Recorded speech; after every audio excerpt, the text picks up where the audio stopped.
toog wax ak sénégalais yi leer di dégg sama der kenn du ko yàq muy dund kenn du ma jiñ dara tant que maa ngi am sama dox rek mën koo weddi wala mën koo xeex donc moo war a jotaay bi moo tax ma ñëw toog ak yéen waxtaan leen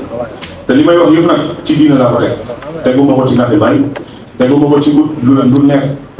électorat teguma ko maanaam ci ay fans man dëgg tax ngay politique je suis l'un des rares hommes politiques yoo xamante ni kenn mosu koo baax mosuma wax loo xam ne dama cee delluwaat changé ko sama discours mosul changé te àla kulli aal du mos a changé. Maintenant on va aller droit au but bi expliquer rek ne lenn moo waral coow li yëpp na dem ba gis naa sama mag Ousmane Sonko mu am lu mu waxee wax bi nag joxuma parce que toogoon naa 2 émissions ne leen mi ngi subir pression bu mag pour génn nangulu coowu carte de séjour yi loolu defe naa wax naa ko ci émission Sen TV ak Ndeye Fatou Ndiaye wax naa ko tamit beneen site su ma juumee sax daa 2 sites parce que dama xam li nga ci biir te dama xam pression bu muy dund mais tam xam naa tamit maanaam seen tiitaange ci élection yi xam nga lu gën a ñaaw mooy te mosul am Sénégal ne maanaam élection de bay jeex benn candidat plagier programme beneen candidat te looloo am te tegul fenn lu dul maanaam ci bëgg lu neex parce que da nga dem ba xam ne sa programme dayul Sénégalais yi nga dem ah déedéet damay teg sama programme jël programme bi ma jugé ne d'après les sondages moo doy Sénégalais yi moom laa utilisé te loolu nag moom maanaam nekkul lu dul lâcheté ci man ci lu ma ko jàngee parce que lu tax ma ne lâcheté la mooy ki ko def dama koo xeexal dama koo guddir dama koo bëccëgal dama koo sang ba mu set dañ koy tilimal ma solo ko yére bu weex tàll bi ko parfum tey moom moo toog bëgg ma jaxaseeg Sénégal bëgg ma jaxaseeg Afrique kon su jotee ma wax mooy que moom moo bëgg ma wax te dinaa wax incha allah et dans le respect ak war ma bu mu mérité xam nga avant ñuy dem élection yi du des 10 jours dafa jokkoo ak man woo ma ñu waxtaan nañ presque ay 15 minutes ci waxtaan bi expliqué nañ lu bëri wan na ma teg ni sama liste neexu ko benn wan na ma ne ci wax bi tamit maanaam te waroon naa ko tàgg ba muy def liste ñett bi mu sàkkoon ñu gisee avant samedi maanaam avant dimanche campagne bi ma ne ko am mag est-ce que duñ ko def maanaam après campagne bi mi ne ma non il faut qu'on se voit parce que dama waroon voyager pour 4 jours au Maroc ma waroon ñibbisi le mercredi enchaîner sama point de presse dimanche bi si topp la ñu waroon commencer campagne ba ma ñëwee man maa def expert bañ woo ko bañ ko réussir comme ni ñu ko bëggee woon parce que gis ko woon nekkul ne intéressé wu ma mais politiquement mënu woon ñu gisee parce que lu mu def ñenn ñi mooy maanaam gisee ak yow toog ak yow foto ak yow ñu foog ne maanaam li nga ñàkk pour dugal ko ci caution li nga ñàkk pour def say campagne préparé ko ci ay bulletins yëpp maanaam mu ne fuus xam nga loolu maanaam mooy ñàkk war ma jox say militants mais tam maanaam ñàkk war ma jox Sénégalais te loolu man nekkuma ci coalition présidentielle laa bokk te ci laa bokk ba tey yàlla dafa ma def noo xam ne man fu ma bokk du ma génn di fa génn mais damay toog ci biir xeex li may xeex te dama bëgg ngeen jàpp yéen journalistes ak yéen sénégalais yi ba tey maa ngi ci coalition présidentielle Bassirou Diomaye maanaam mooy Sonko mooy Diomaye kooku maa ngi ci ba léegi te tey laa ci sax te dama koy fi ngeen di ko féetale sénégalais yi mais ci biir li may xeex ci biir laa koy xeexee génnuma ci biir di ko xeex bu ci njëkk Ousmane Sonko daf ma yitte woon ma dugg Pastef ma jox war ma Pastef jox war ma kilifa Pastef jox war ma Sénégalais yi ba nga xam ne mënu maa dugg Pastef nit di xeex panafricanisme man may xeex nationalisme te nit xam nañu que ni même bu dee maanaam sur 90% idées yi dafa converger mais sur 10% war nañu mën a xam ne idées yi am na yenn différence te li ci différence nag mooy lu gën a vital ci Sénégal vital bi mooy espace su Sénégalais yi ci biir Sénégal vital bi mooy importance su carte de séjour ci biir Sénégal man andiwuma mbiru carte de séjour Sénégal moo dox ba egg ci carte de séjour parce que dañoo subir li ñuy wax maanaam benn remplacement boo xam ne c'est un processus d'autres peuples yi war a ñëw remplacer suñu peuple sénégalais te man loolu du ma ko seetaan Sénégal bi ba sëñ Touba di ñàkk di tuur deret di bind pour sénégalais yi moo tax ba ka Alaaji Maalik doon def pour sénégalais la ba ka Baye Niass doon def pour sénégalais la kilifa diine yu fiy jiitu yëpp xeex avant président république bi am sénégalais yi moo tax ñuy xeex kon li ñuy xeex nii maanaam pour suñu alalu tey la mais tam suñu alalu génération yi ñëw te naafeq yi taxaw ne dañ koy arrêté dañuy nax seen bopp parce que man merew ma leen ndax li ñuy xeex pour seen doom la ñoom naafeq yi pour seen sëti di ñëw rek ñoom naafeq yi li wóor ba wóor mooy lu andi li yëpp mooy nanguwuma rangé maanaam rangé wu ci ku ñuy wax Ousmane Sonko parce que moom dafa bëgg ko rangé wu personnellement ci ginnaaw moo tax ba ma woowee li mën na ma diw ñëw na maanaam mooy man ak yow suñu gisee da ngay ñëw mais man wax dëgg yàlla mën naa gën a nekk xale si jotaay bi mais kenn ma fa ëpp fulla kenn ma fa ëpp diine te looloo tax nanguwuma rangé looloo tax ma dem defar sama liste bopp pour dem élection parce que dama xam ne li may proposé Sénégalais yi bokkul ak li ñuy proposé Sénégalais yi même si que ñoom li ñuy proposé Sénégalais yi am na loo xam ne xeex naa ko te nangul naa leen ne baax na mais dama leen ne doon na gën a baax ñu régler problème mu étranger yi biir Sénégal parce que képp kuy waxal yàlla xam nga ne lu étranger yi bëri Sénégal du yoon képp kuy waxal yàlla xam nga ne Sénégalais yi dañoo dem ba ñàkk seen payoor ñàkk seen wërsëg ñàkk seen lépp nag étranger yi suñu doom yi di dem ci géej bi yëpp nii ay étranger ñoo ñëw maanaam jël li ñu doon suturloo jël ko ba nga xam dañoo obligé gedd dëkk bi dem te loolu xeexuñ ko contre étranger yi mais état lañ koy xeexal étranger yi ay argument lañu ay exemple lañu kese maanaam ci gox bi mais ki ñuy xeexal dëgg mooy état te li may xeex xam naa ne président Bassirou Diomaye bañu ko mais ki ko bañ mooy Ousmane Sonko ndax président Bassirou Diomaye dama leen fàttali affaire ba ñu demee premier sortie ba ñu demee Radisson wax na lu leer loo xam ne sax déggatuma ko mais xam naa ne pression ko taxal déggatuma ko dafa ne dañoo jëm ci proposer ay réformes CEDEAO loolu ba mu koy wax maanaam forte présence des étrangers moo tax mu wax ko benn mais tam xam na ne tamit ne économiquement état bi lépp lu mu mën a investir biir Sénégal tant que sóoraale woo ci étranger yi maanaam da ngay traité li nga bëgg yéene Sénégalais yi li wër boobu mooy li ma mën a wax ko kii waral wax bi mooy dama koy yokk rek mu am tuuti froideur homme d'état day am froideur mooy da ngay sedd ba nga xam ne ku gis sa nit du gis sa mer nit du gis sa xol bu naqari nit du gis sa mbégte leadership c'est la froideur da lay permettre su la sa moroomu góor attaqué doo ko saaga bàyyi wala doo ko saaga dem froideur da lay permettre maanaam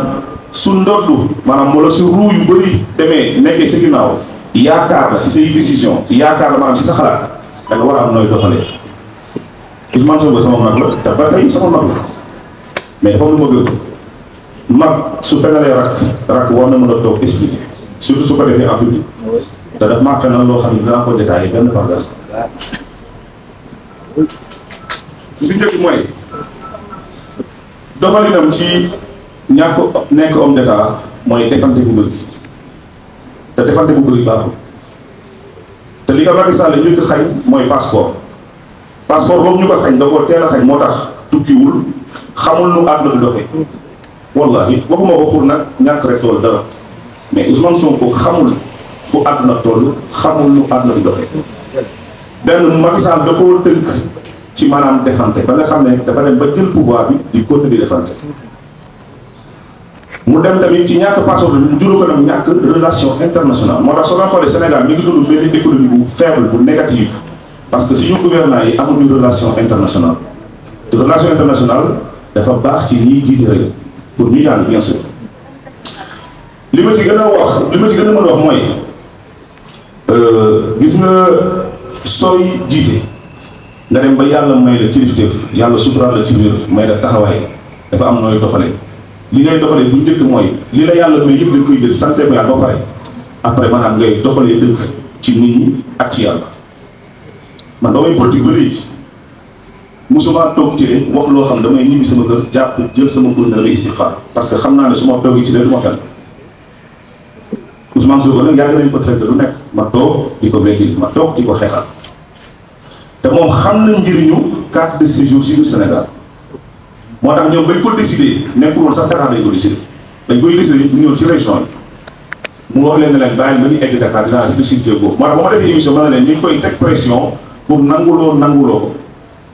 mais damay laaj waa Pastef waxuma Sénégalais de mais waa Pastef patriotes yi ñoom ñi ñuy woy patriote ñoom est-ce que mais à la fin étranger bi moom mooy gañ parce que pour la bonne et simple raison que juge bi am na pouvoir ne moom de maanaam bon naa ko jox étranger bi yow am naa pouvoir defal le jugement am na le jugement après nga dem sonn mais loolu su joxee loolu ñàkk fayda la dañu war a toog ci dëkk boo xam ne dañuy toog ñi jaay service donc du tout moo tax damay wax Sénégalais dem leen ngeen xooli seen pays ku nekk su la ko temps bi mayee demal jëliwaat sa extrait te képp ku ñu jël sa extrait maanaam fekk ko sa extrait ñëwal ci man dinaa lijjanti problème bi. sama loolu nag Ousmane Sonko toog na fi Macky Sall la xañ ko droit de vote da ko génne ci liste électorale yi mais xañu ko passeport xañu ko pièce d'identité xañu ko dara mais ñu nekk Sénégal ñoom dañu leen xañ maanaam nekk nit parce que nit bu amul këyit doo nit malade wallahi ku amul këyit ci dëkk te dëkk bi fa nga juddoo fa nga yaroo say juróom-ñaari ma fa lañ bokk ku fa amul këyit malade problème bi dañ ko jàppee affaire politique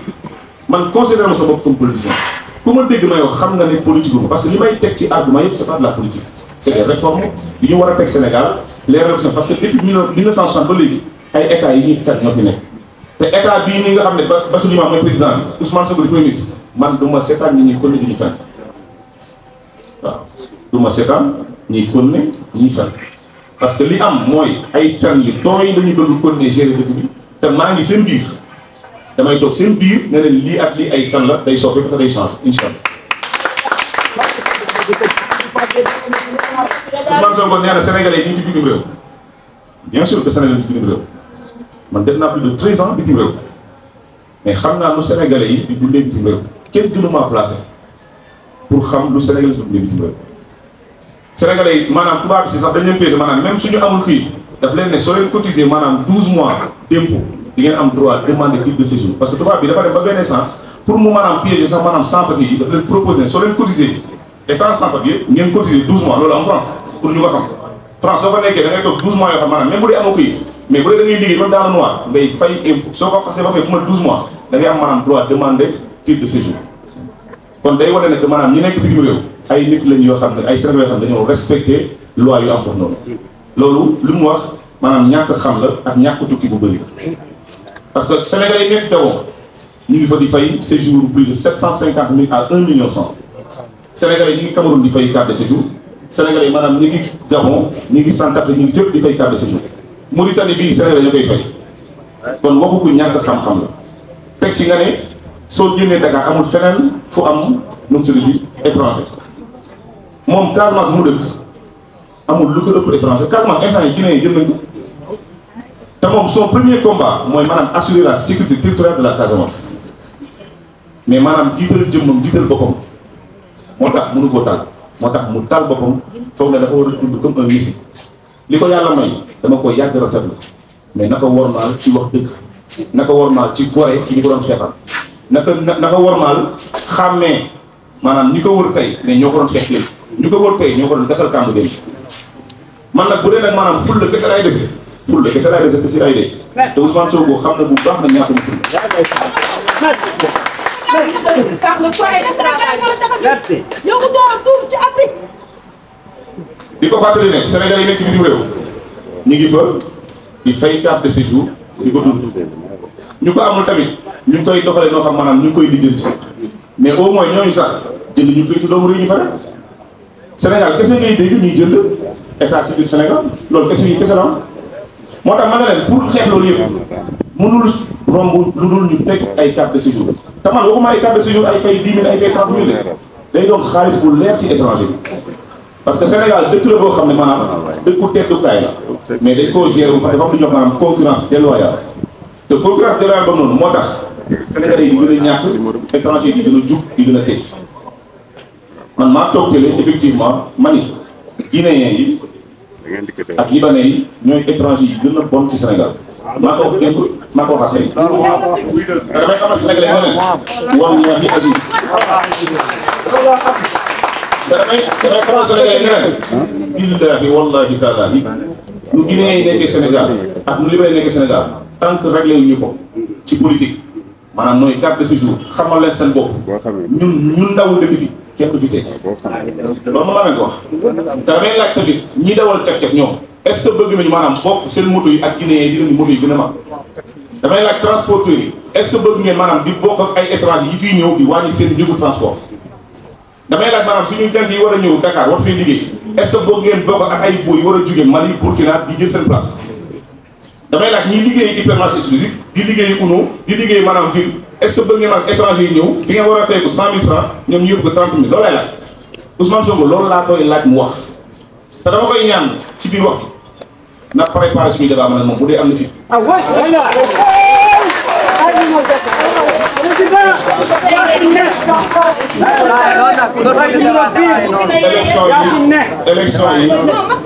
élection yi suba lay jeex ci 23h59 billahi wallahi taala su ko neexee mën nañu débat dans 3 heures de temps heure 20h su ko neexee suba moom mën na ma invité biir meeting am ñu toog biir meeting am nag xam naa ne waa Pastef dañ may sécuriser loolu beexuma du ma beex nag foofu ay nationalistes ñoo fa nekk bokkul ak dof yi nga xam ne maanaam jëmm ji leen yitteel jëmm ji leen ñuy avancé looloo ko tiital parce que xam na ne que lu dof yu bëri mooy maanaam dof yu fës yi mais ña noppi xam nañ fa dëgg féet loolu xam na ko mais dama ne fii ak suba luy rafetal démocratie sénégalaise la nañu toog man ak moom na ko Walfadjri organisé na ko Sen TV organisé na ko RTS organisé na ko 7TV organisé amul problème mais na Ousmane Sonko am fitu ne comme dafa gëm panafricanisme na am fitu ne góor laa tayru góor la nañu toog wax ko waxtaan na toog ñu débat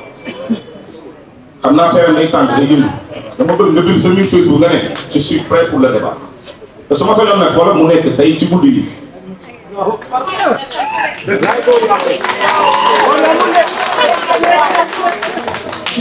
ki ma jëm ci mbiru Guinéens yi ak Libanais yi ñoo gën a bon ci Sénégal dama leen koy expliquer pour que Sénégalais yi mën maa dégg mën maa comprendre xam nga Sénégal li gën a yées mooy ci immigration bi ñu géré woon mooy ne Guinéens dañ fi ëpp boo xamante ne ñun ñëpp xam nañ ne que du yoon Ousmane Sonko dina ne ay chiffres yoo xamante ne moom leer na ko ne du yoon moom xam na loolu ñu jóge ci li tax ma ne Guinéens seen présentation dafa bon parce que ñoom dañuy def maanaam lu ñuy wax maanaam effacement social xam nga loolu da ngeen di xool suñuy marché yi suñu yaay yi fa doon nekk di jaay carotte jaay légumes di raxas ay légumes di tuub maanaam wala di defar ay jën léegi ay booy Guinéens yu am 13 ans 14 ans ñooy ñëw Sénégal bees tàq gën a njaxlaf gën leen nekk ndaw di liggéey boobu noonu maanaam dañuy effacer carrément ki nga xam ne Sénégalais yu gën a sonn fa la doon liggéey ak foofu la yaakaar ñoom dañ koy effacer nga jóge ci nga dem ci école yi nga dem ci université yi nga dem ci hôpitaux yi suñu yaay yi fa nekkoon doon jaay taaw doon ko jaay ci trottoir yi maanaam ñu doon jaay sax cere nu mu tudd guddi gi wala ay caakri léegi ay maire Guinée yu bees tàkk ba ñu ñëwee yàggul ñooy toog ci trottoir yi di ko jaay ci lu néew moo tax ma ne étranger soo ko déglu sa dëkk sa niveau de vie day ñëw wàññi te man loolu laay xeex mais nag xeex bi nag naa fekk du ko nam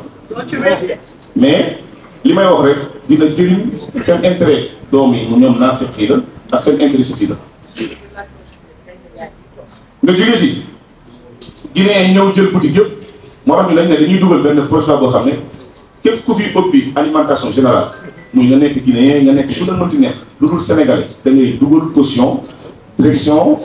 du commerce intérieur pour que maanaam ñu xam carrément ne am na caution boo xam dugg na de sorte que yow su état décidé day wàññi prix doo wàññi prix su état décidé ne maanaam day wàññi prix doo jël benn produit nga ne maanaam li amatul fekk am na te loolu dara du dul ñàkk fay lay état lan mooy ndeyu nit ubbi boutique am état ne dama wàññi suukar dama wàññi ceeb dama wàññi lépp yow nga toog doo sénégalais bëggoo sénégalais faale woo sénégalais lu yow sax maanaam fooy fanaan ci Sénégal ci boutique bi ci boutique bi ci ngay fanaan soo jógee ci boutique bi da ngay xaar premier note jàkk ji ubbi na fa ngay dem di sangoo wala di laawoo def doon neex yow nga toog ne man du ma leen wàññi dara te fi laa nekk man Tahirou Sarr dama koy xeex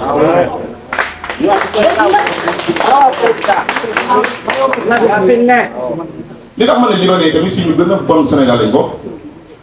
parce que Libanais yi dañoo jënd suñu këyit gis nga état civil u Thiès bi jàpp Diourbel ba Saloum bi yëpp ñu fa nekk ñu bëri seen Libanais ñu jënd këyit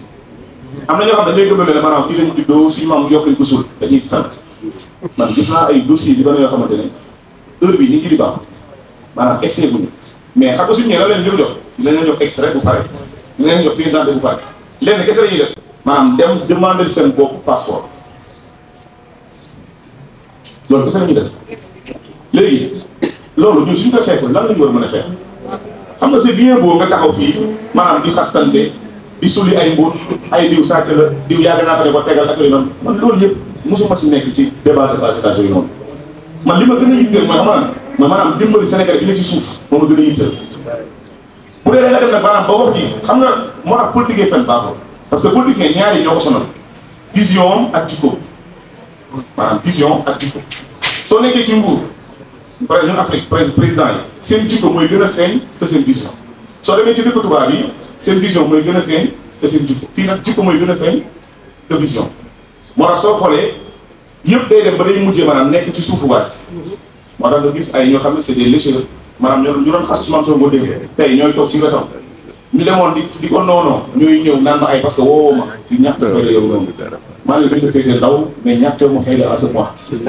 ay góor ma jur te xam nañ ne ñàkk ma fayda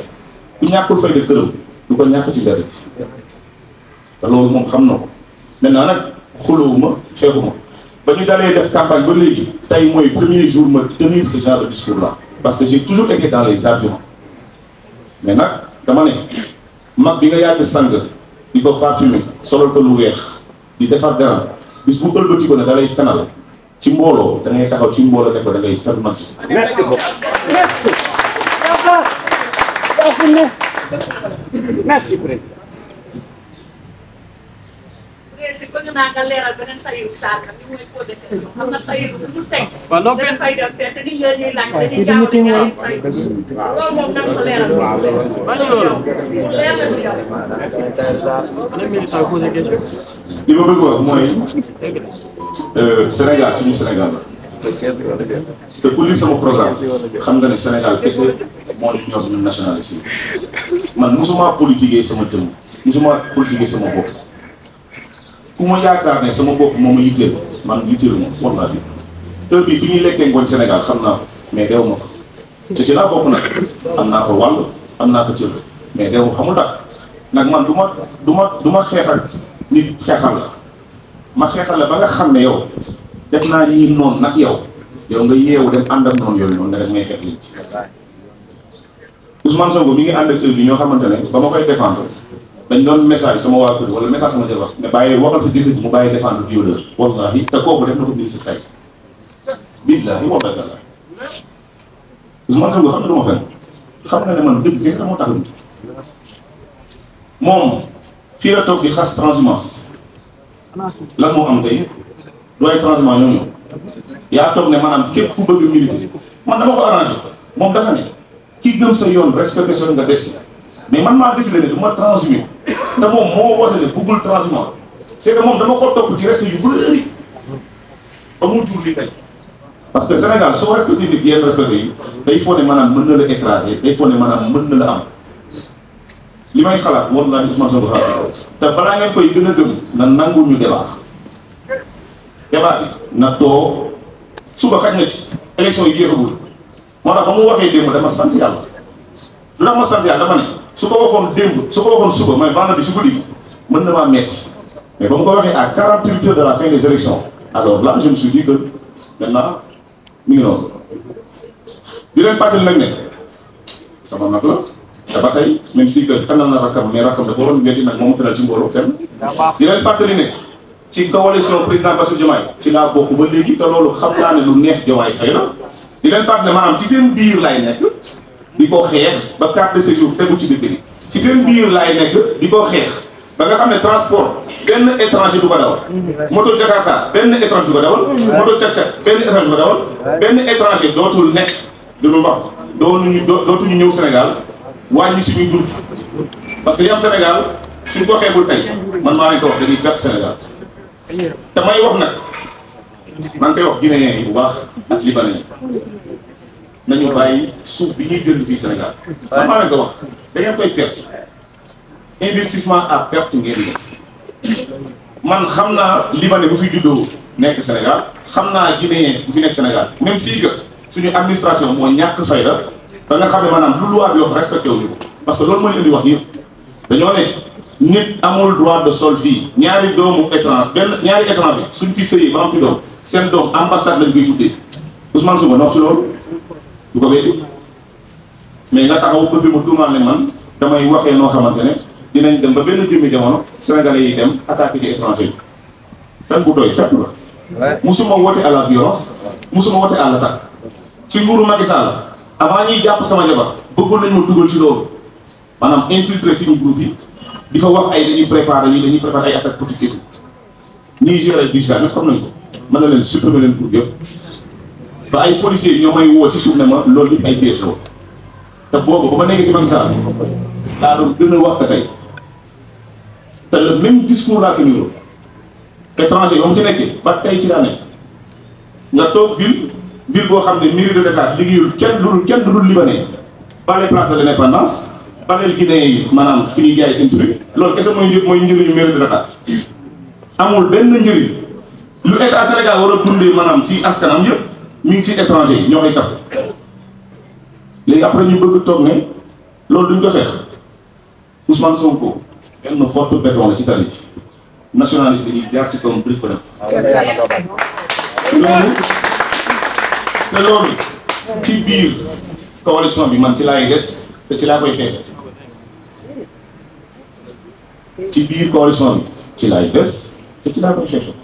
te ala kulli aali man maa ngi ko wax dinañ ci am ndam xam nga soo demee ba nekk mag nekk mustaraf nga nekk jëm nga bañ loo xam ne da nga koo yàgg bañ ba di ko jiwee ne ay kon ma parle pas de ces thèses nga dem ba jaax nga dem ba xam ne sénégalais yi lii la ñu bëgg sénégalais lii la ñu nam nga toog ba fin bi nga ne da nga koy nangu mooy que bu ñàkk fay la woo ma wala nga toog tële ne finalement sama projet rakk bi mujjee naa xam ne que loolu la sénégalais adopté te woo naa ko ñu liggéey ci ensemble loolu mooy yëfu kilifa loolu mooy yëfu jullit nit du jiital jëmmam xam nga li muy jiital dëgg man yàgg naa nekk ci ay rôle politicien lu mu gën a bañ mooy la bonne idée bu jugewul ci moom politicien soo ko ñëwee jox idée bu grave lu muy gën a bañ mooy pourquoi lii jugewul ci man te loolu ba dal mais Ousmane Sonko xam na njëriñu carte de séjour ci Sénégal te damay ñaan nag bañ ma ko de wax naa ko dañuy soog a toog ci nguur damay ñaan fii ak 4 ans yi des ñu appliqué ko appliqué boo xam ne yàlla xam na ne état Sénégal du ci fay dara ndax xam naa ay partenaires yoo xam ne ils sont prêts ñëw fii def ko sans que état Sénégal déboursé aucun franc xanaa seen pourcentage kese lañ ci fay ce qui est normal parce que dëgg noonu lay doxee mais loolu tukki moo la koy may relation internationale moo la koy may mais pas toog am jotu di xaste di wax lu la neex parce que nit yàgg na laa jàppale dafa ne nga yow écrasé ko Ousmane Sonko est trop petit pour m'écraser parce que bu dee ful la ëpp ma ko bu dee diine ëpp ma ko te dama ko mës a wax benn boo xam su ko déggoon dina xam bu baax may kan dama mës a wax ne Ousmane Sonko ni ma gëmee diineem ne politique du mës a soppi diineem man noonu laa xamee ne nationalisme ànd ak Ousmane Sonko di ko dimbali di ko mës a dindi te du ko mës a dindi nag nationalisme maanaam diine li ci man bëgg Sénégal bi jiitu Sénégal diine li ci man bëgg taximan bi maanaam di dund loo xam maanaam day fayeeku yoon bu normal ba benn Guinée du ko sonal diine li ci man xale yi ceg-ceg yi li ñuy dund dafa métti ku doon wàccee 7000 francs le jour léegi ngay obligé maanaam di wàcc sa place parce que état ñàkk na fayda ay étranger ñëw di wàññi seen dund loolu yëpp diine la ci man te amul lu ma koy tere xeex wallahi amul lu may tere xeex li may xeex maintenant nag bu dee li muy woote ci panafricanisme dëgg la ci moom na ñëw toog ñu débat ñu jeexal campagne électorale bi ci lu neex ci loo xam day jëm Sénégal yi mais may fàttali Sénégal dëkk bi su bloqué su ndaw yi jëlee gaal bi su xale yi nekk di galère étranger yi duñ leen si bàyyi mu ëpp te dafa war a arrêté te du yoon loolu nag mu neex Ousmane Sonko wala mu naqari ko c'est son problème yéen a ma dégg mu neex Ousmane Sonko mu naqari c'est son problème wax naa nag maa ngi xaar xaj yi génn di ngóob naa leen déglu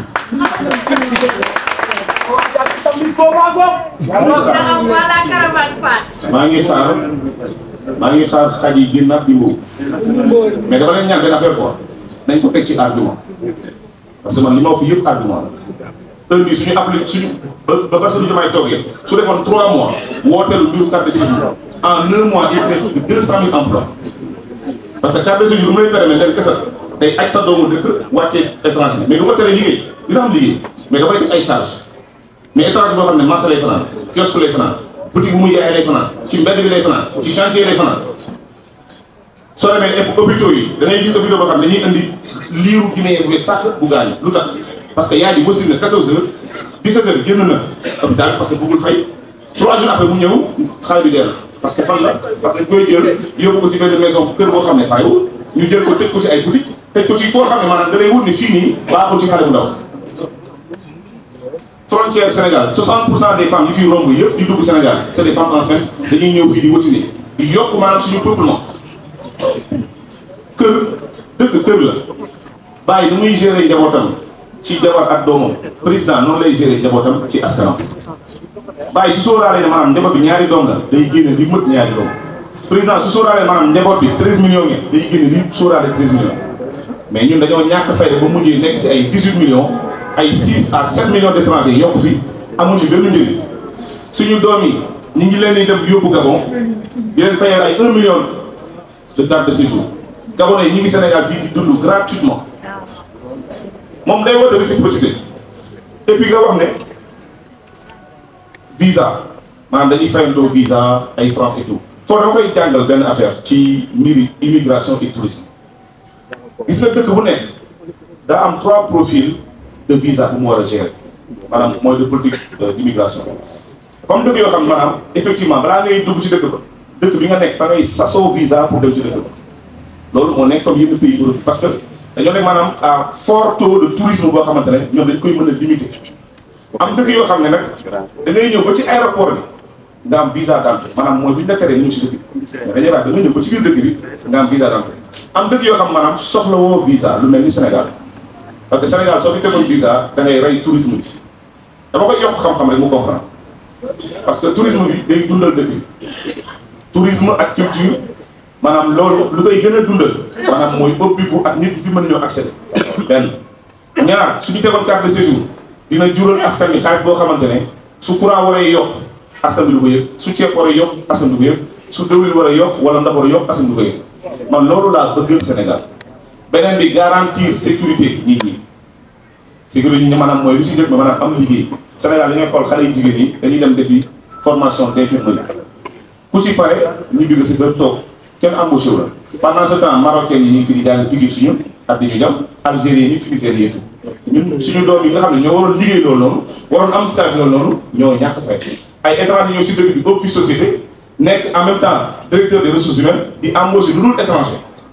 ba nga xam ne suñuy yenn jigéen yi sax xam dañuy dem ba dañuy muuru wala suñu yenn kilifa dañuy am maanaam ay handicap dañuy di tere maanaam jël tere dugg société bi léegi ne loolu duñ ko xeex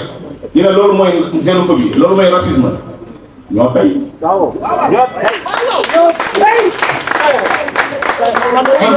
ragaluma benn qualificatif parce que xamul tax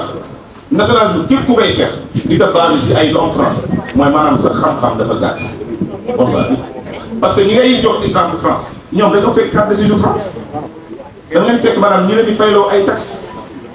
kon maanaam yow bi nga xam ne sa dëkk yow amagul sax carte de séjour nga am loo am lay wax damay woo suñu kilifa aada yi ñi nga xam ne ñoo dënk état bi nañu yeewoo te xam na ni ñuy fayalee seen doom yi bitim réew séjour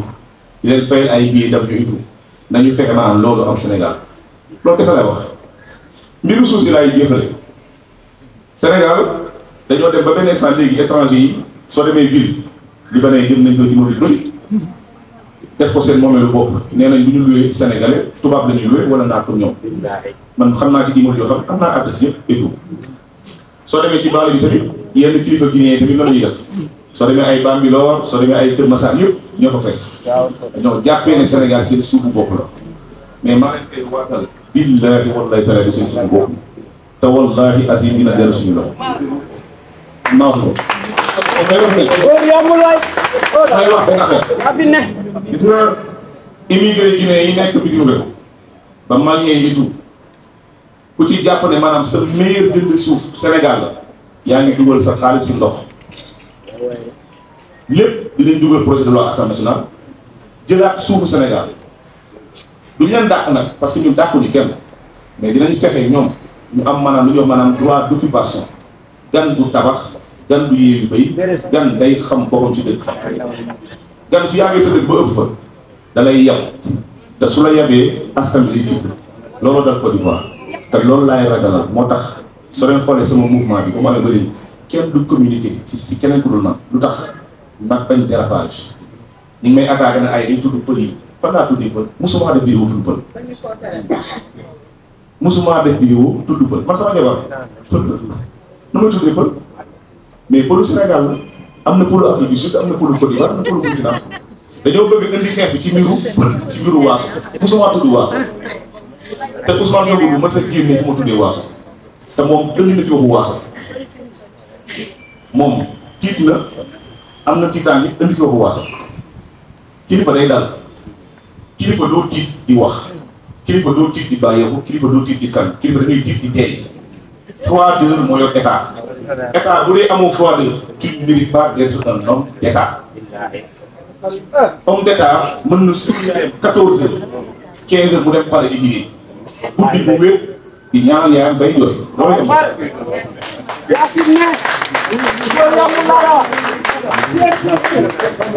mais doo toog di woote homme d'état di xasante di ngañante ba ngay déraper di juum di xas koo xam ne wala di fenal koo xam ne moo la yàgg dimbali man Ousmane Sonko lu ne xeexal naa ko lu ne def naa ko Ousmane Sonko li ma wax sànq laay waxaat am na ñoo xam ne heure bi ñu ngi ko wër ñoom samay noonu lañ nag moom mais nga toog mais nangu ma sama programme dara man kenn gënu ma programme Sénégal billahi loolu am na kilifa yoo xam ne ñu ngi fi toog ñu siiw woo ma wax ma ko ñu ne ma dama teg ci sa programme mais dama yéemu kenn gënu ma programme Sénégal mais nangul ma ne ma sama rakk ji rek tayoru programme bi baax na yéene naa suñu dajee assemblée ñu ànd liggéey ci man ba xaj yi génn dimbool moo foog dañ jigutal noonu nekkate moom mooy son propre nom moom Ousmane Sonko te maa ngi koy wax benn affaire gis nga li ko dal ci ñeneen ñi du at man la koy dalee mënoon na du sama opposant et dama koy waxaat sama interlocuteur kese la mais du sama opposant mais bis bu yàlla defee moom mu bëgg ne man dama war a nekk opposant ba man nangu dualité boobu noonu billahi wallahi taala dina ko waaw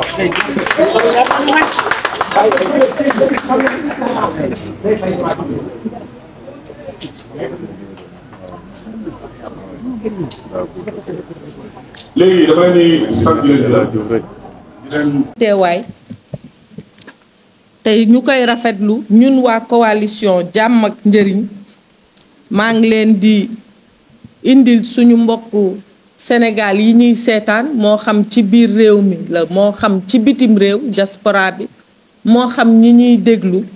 ñu ngi leen di indil nuyoo tête de liste coalition jàmm ak njëriñ muy le président Amadou Ba nuyoowam moom ak mboolem leader yi nga xam ne ñoo bokk ci coalition jàmm ak njëriñ suñu daje tey bi nag li ko waral mooy comme niñ ko waxee woon suñu responsable yi mais niñ ko bëggee biral aussi askanu Sénégal ndax dañu toll ci li ñuy wax élection législative nag mooy tabb ndaw yi nga xam ne ñoo ñuy toogal ci péncum réew mi te juróom-ñaari weer ci ginnaaw bu fekkee ne dañ doon laam-laamee njëriñu péncum ndaw mu réew mi ñun ñëpp xam nañ njëriñam tey parce que am na nu muy demee ci li ñu gis ci jafe-jafe ci li ñu gis ci taxawaay boo xam ne rafetul ci li ñu gis ci taxawaay boo xam ne nit ñi dañuy toog xool seeni intérêt bàyyi intérêt askan bi day daal di aaju day daal di jaadu képp kuñ fay tabb ñu xool lu tax ñu tabb ko fa mais surtout ñu xool ndax méngoo na ak anam yi nga xam ne dana bàyyi xel askan bi bi ñu waxee loolu nag ñun waa coalition jàmm ak njëriñ ci njiitalu président Amadou Ba xalaat na ko ci ñaari fànn bu njëkk bi nee na donte ay way politique lañu donte lépp lu ñuy def dinañ ci bàyyi xel ne suñu ay kuréel politique nu ñu gën a mën a jëriñoo ci li nga xam ne dana war a mën a représenter mbir mi ñu bàyyi ko xel jàpp na ne Sénégal toll na foo xam ne tey loolu dañ ko war a tegee wet te ñu xool li nga xam ne mooy njëriñu askan wi donte dalay léser yow politiquement beneen bi aussi mu ne jàpp na ne juróom-ñaari weer yi ñu génn réew mi ku ne jaaxle woo rek daa fekk xanaa da nga nekk ci li la neex waaye ñun ñëpp jaaxle nañ te campagne bi wane na ko ci violence yi ñu gis ci dóorante naka ngay tiimee sa moroomu sénégalais xàcc sa jaasi gor ko ça veut dire que am na problème waxatuma la ak problème mu koom yi nag parce que bi ñuy ñëw au pouvoir am na ñu ne woon ci ñaari weer kenn dootul dem ci mbëkk bi loolu ba léegi mi ngi nee woon nañ njëgu dund gi dana wàññeeku, waxuma la wàññeeku dafa yokk. kon jafe-jafe yooyu yëpp day baax bu ñu tabbee ñi nga xam ne ñoom ñoo war a saytu budget maanaam alalu Sénégal naka la war a toll, fan lañ ko war a teg dugal, ñu xam ñu fay def ñan la. loolu nag ñun buñ ko saytoo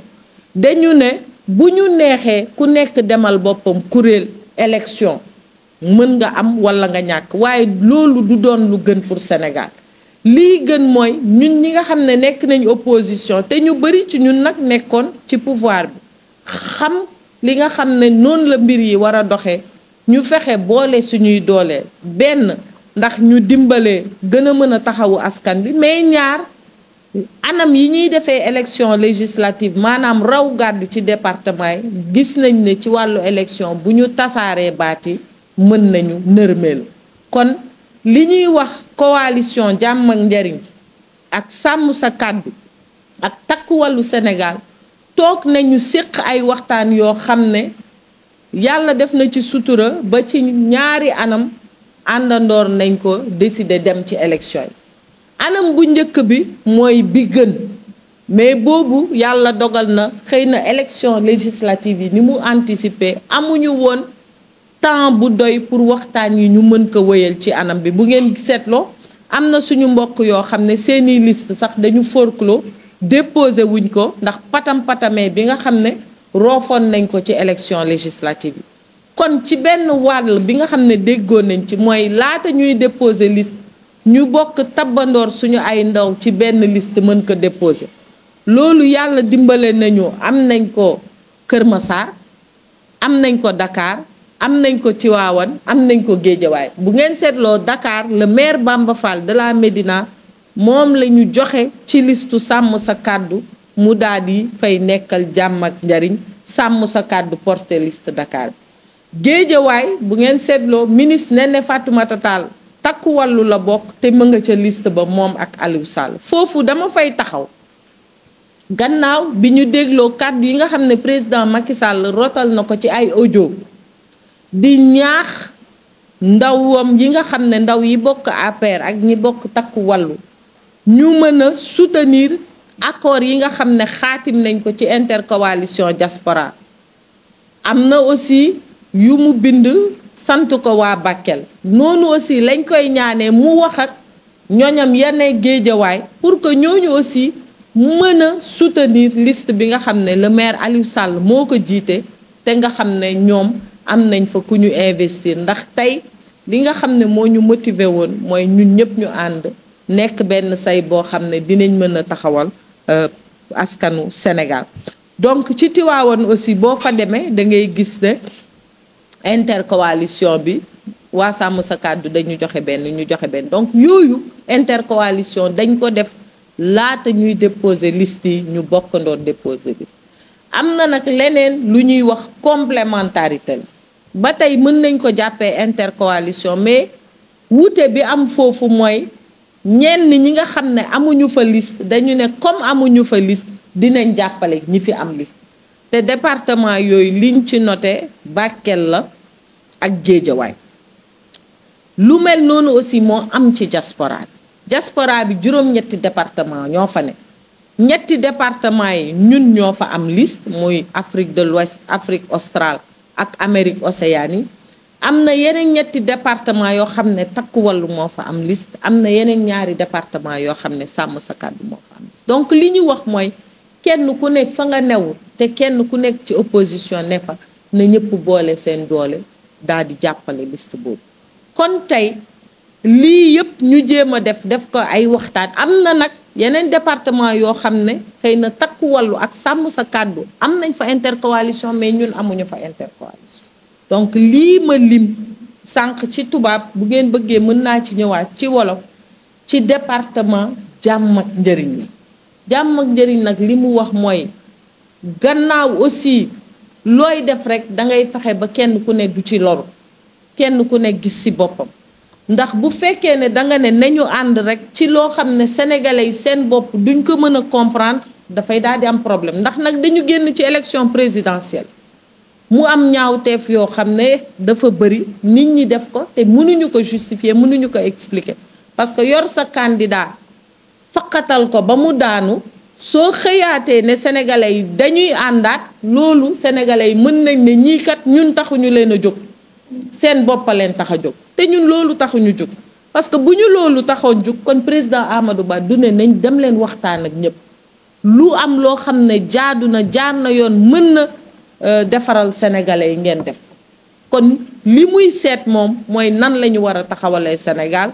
nan la aussi ñu war a mën a lancer signal askan bi ba ñu xam ne politique waaw mais du n'importe quoi du à n'importe quel prix nga war a def n'importe quelle alliance li ñu wax ci tubaab contre nature parce que nag pour nous de la coalition Jàmm ak Njëriñ la fin ne justifie pas les moyens mais le Sénégal vaut de faire des sacrifices yoo xam ne bu ko nit ñi gisee dinañ ne ay la yéwén ñii ñi ngi jéem maintenant nag looy jéem mënul xëy sotti ndox lii tàmbali la boo xam ne ndax gëm nañ ne ku tas assemblée doo fi bàyyi ay collectivité territoriale donc bu Diomaye xëyee tas collectivité le président Diomaye Faye bu xëyee tas collectivité locale yi fi ne yëpp du ñu bett kon ñi ngi leen di yëgal ni ñun ñi ngi préparé ndax bi président Amadou Ba génnee dugg campagne ci biir réew mi vraiment foog ñu taxaw sant réew mi gërëm leen ndax gis nañu population yi niñ ko tertoo ay waxtu ñu toog di ko xaar mais surtout gis nañu ànd adhésion bi ñu am ci lim leen di wax ci jàmm ci lim leen di wax ci njëriñ ak ci moom kilifteef gi mu wane tey Sénégal yëpp ànd nañu maase ne le président Amadou Ba kilifa dëgg la te njabootee na ñëpp ndax dem leen toog ak ñi nga xam ne buñ leen gisee ne a cam ngeen waxtaan ak ñoom seet la fa gën ngeen jël ko indil ko réew mi loolu kilifa rek ko mën bu leen xeex bu leen xuloo bu leen saagaate dem nañu ay ci campagne bi zone yoo xam ne dañu ñëw waa Pastef yi fekk ñu ba fi ñu taxaw teg seen camion sonorisation indi seeni nit di yuuxoo mu ne nañ jàdd ko donc Sénégal ñoo ko bokk googu ñu bokk Sénégal te kenn gënuñu ko bëgg moo tax ñun waa Jàmm ak Njariñ ñu taxaw ne réew mi jàmm réew mi jubboo mais surtout réew mi na nit ñi lëkkaloo pour am njariñ loolu mooy li nga xam ne sabab na daje bi ñu doon daje tey ak taskatu xabaar yi pour leeral ne Jàmm ak Njariñ fi nga xam ne nekk na fa en intercoalition ak sàmm sa kàddu ak takku wàllu Kër Massar la Tivaouane Bambey Géejawaay ak Dakar Géejawaay Bakel ak Dakar fi nga xam ne ci diaspora bi la nekk nañ fa intercoalition Afrique de l'Ouest la Afrique australe Amérique Océanie ak Europe du Sud Europe de l'Ouest ak Moyen-Orient donc les 8 départements te foofu kenn ku nekk dafa am liste booy porté feneen fu dul loolu 44 départements yi nekk biir Dakar yépp ñi ngi yëgal suñu responsable yi ak militants yi ne Jàmm ak Njariñ lañu war a fat am na nag ay waxtaan yoo xam ne ñu ngi ko doon wëyal di am ba tey ci suba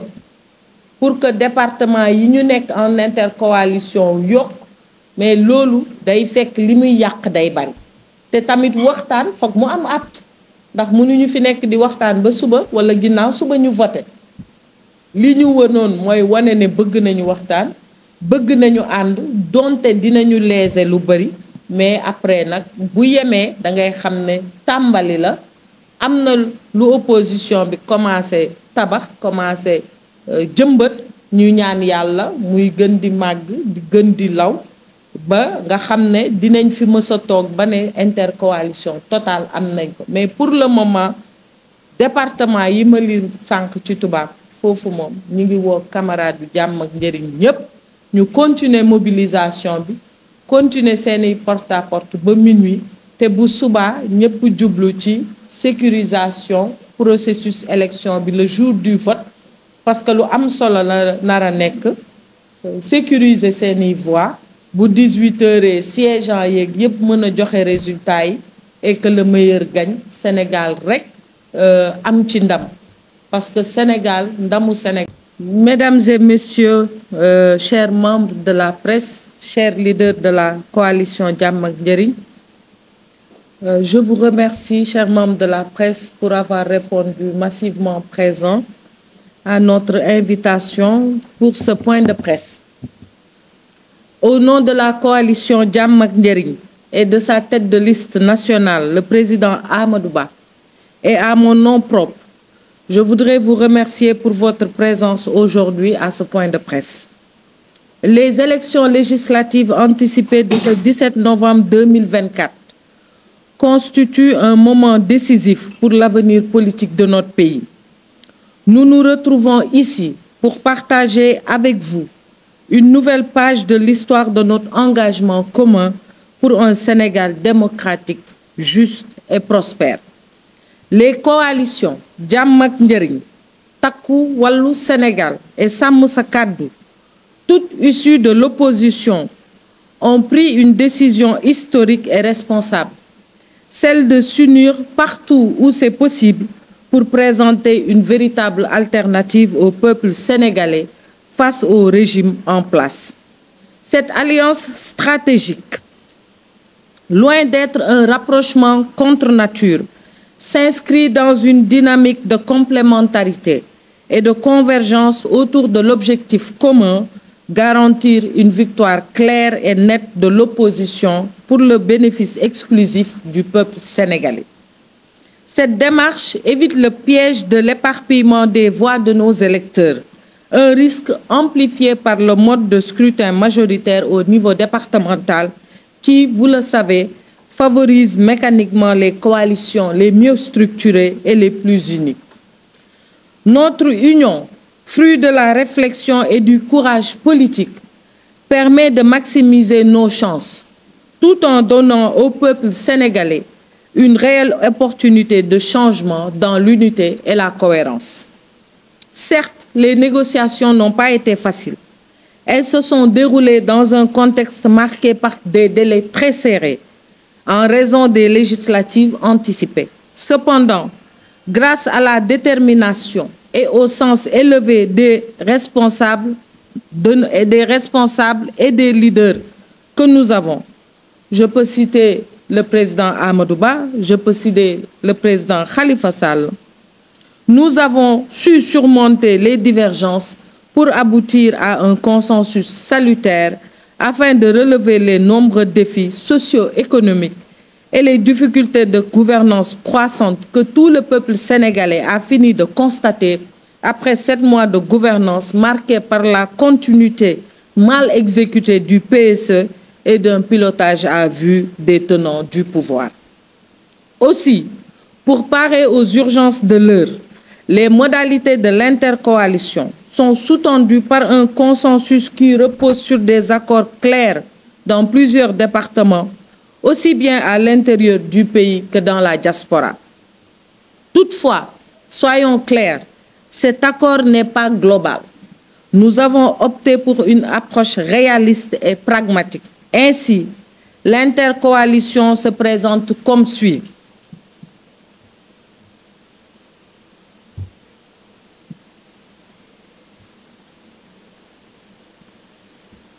Je vais lire textuellement pour que nul n'en ignore.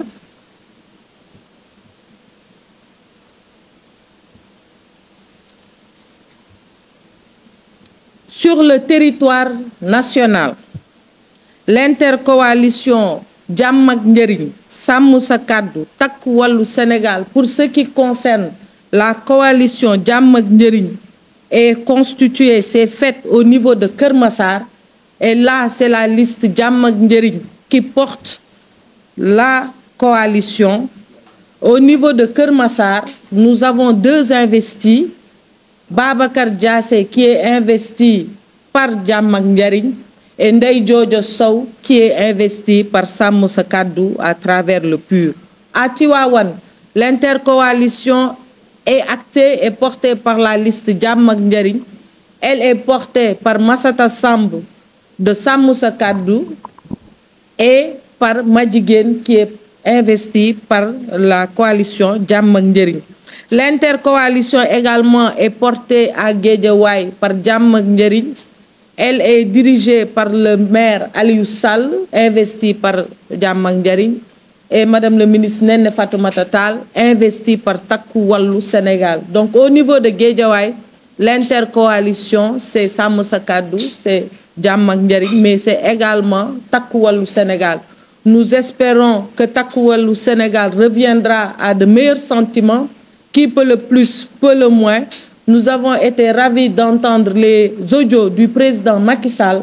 invitant ses militants à acter et à soutenir l'intercoalition au niveau de la diaspora. Qui peut le plus, peut le moins. Nous espérons que les militants de la coalition Takku Wallu Sénégal reviendront à de meilleurs sentiments pour que nous ayons, comme cela a été fait au niveau de Guédiawaye, une liste gagnante. Ce qu'il faut noter pour les intercoalitions, c'est qu'il y a deux manières de le faire. Et c'est ce que nous avons fait. C'est pourquoi je disais que les accords que Jàmm ak Njariñ, Takku Wallu Sénégal et Sàmm Sa Kàddu ont eu à nouer de manière responsable, c'est que l'intercoalition n'est effective que si c'est fait à partir d'une liste unique, collective. Et c'est ce que nous avons réussi à faire avant le dépôt des listes. Au niveau de Guédiawaye, nous avons une liste commune. Vous avez vu les investis. Ils proviennent de listes différentes. Mais également à Keur Massar, à Tivaouane et à Dakar. Là, c'est une intercoalition nette, claire et effective parce que nous avons déposé une seule liste. Maintenant, il y a des complémentarités. Et c'est cette complémentarité-là que nous avons fait au niveau de la diaspora et dans certains départements du Sénégal. La complémentarité, c'est quand une des coalitions a une liste et que les autres n'ont pas de liste. Vous prenez le cas de Bakel, les autres coalitions sont forcloses. Il n'y a que Jàmm ak Njariñ qui a une liste. Et donc, nos autres camarades ont décidé de soutenir la liste de Bakel. C'est la même chose pour Bambey. Les autres coalitions sont forcloses. Nous avons une liste qui est soutenue par les autres coalitions. Donc, ça veut dire qu'on n'a lésé aucun investi à ce niveau-là. Et c'est exactement le même procédé qu'on a eu au niveau de la diaspora. La diaspora est composée de 8 départements. Au niveau des 8 départements, Jàmm ak Njariñ a présenté des listes au niveau de 3 départements. Takku Wallu Sénégal a présenté des listes au niveau de 2 départements, 3 départements. Sàmm Sa Kàddu a présenté des listes au niveau de 2 départements. Nous avons estimé qu'il fallait barrer la route au PASTEF. La diaspora a été un élément essentiel de soutien de la coalition Diomaye Président. Aujourd'hui, c'est la diaspora qui est dans d'énormes difficultés. Alors, barrer la route aux 15 députés de la diaspora mérite amplement le sacrifice, malgré tous les efforts que les camarades ont eu à faire. Nous le saluons, nous le connaissons, puisque en ce qui concerne les militants de la coalition Jàmm ak Njariñ, ils se sont battus bec et ongles, sans moyens. Tout le monde sait comment c'est en Europe. Vous devez aller travailler. Si vous prenez un day off sans travail, mais c'est un paycheck qui est coupé, vous n'êtes pas payé. Et donc, malgré tout cela, nos camarades ne sont pas allés travailler. Ils ont pris sur eux de prendre des congés pour être sur le terrain. Vous connaissez tous les distances qu'il y a. Ce n'est pas comme sortir d'ici et aller à Rufisque ou à Guédiawaye. C'est de longues distances. Malgré tout, nos camarades se sont investis pour également asseoir la coalition et partager avec les communautés qui sont là-bas. Donc, nous comprenons les sacrifices, mais nous estimons que les enjeux du Sénégal doivent largement dépasser nos enjeux propres. Quand bien même, nous devons construire la nouvelle responsabilité, mais également, nous devons nous implanter et respecter les mots d'ordre. C'est pourquoi, dans le cadre précis de la diaspora, le seul intérêt qu'il y avait à ce niveau-là, c'est justement d'avoir des députés dignes de ce nom qui pourront les défendre en lieu et en moment opportun. Donc, comme je le disais, sur le territoire national, là où Jàmm ak Njariñ est en intercoalition avec Sàmm Sa Kàddu et Takku Wallu Sénégal, c'est Keur Massar, c'est Tivaouane, c'est Bambey, c'est Guédiawaye, c'est Bakel et c'est Dakar. Dakar est le seul département où la coalition Jàmm ak Njariñ ne porte pas la liste. Au-delà de ce département-là, tous les 44 départements du Sénégal sont portés par la liste Jàmm ak Njariñ aussi. Nous invitons les militants, sympathisants et responsables de la coalition Jàmm ak Njariñ à noter qu'ils doivent, pour les départements ci-après que je vais citer, voter pour la liste Jàmm ak Njariñ. Il s'agit de Guédiawaye, de Pikine, de Keur Massar, de Rufisque, de Bambey, de Diourbel, de Mbacké, de Fatick, de Foundiougne, de Gossas, de Ziguinchor, de Kaffrine, de Birkilane, de Koungheul, de Malem Hodar, de Kaolack, de Guinguinéo, de Nioro, de Kédougou, de Salémata, de Saraya, de Bignona, de Kolda, de Médina Yoro Foulah, de Vélingara, de Linguère, de Louga, de Kanel, de Matam, de Ranérou, de Dagana, de Podor, de Saint-Louis, de Sédhiou, de Bounkiling, de Goudomp, de Bakel, de Goudiri, de Koupentoum, de Tambacounda, de Mbour, de Thiès, de Tivaouane et enfin d'Oussouye. Au niveau de tous ces départements-là, nous invitons nos camarades et sympathisants à voter pour la liste Jàmm ak Njariñ. Au niveau de la diaspora également, je l'ai indiqué, pour l'Afrique de l'Ouest, Jàmm ak Njariñ porte la liste. Pour l'Afrique australe, Jàmm ak Njariñ porte la liste. Et pour l'Amérique océanique, Jàmm ak Njariñ porte également la liste. Au niveau des autres départements, nous sommes en complémentarité ou avec Takku Wallu ou avec Sàmm Sa Kàddu.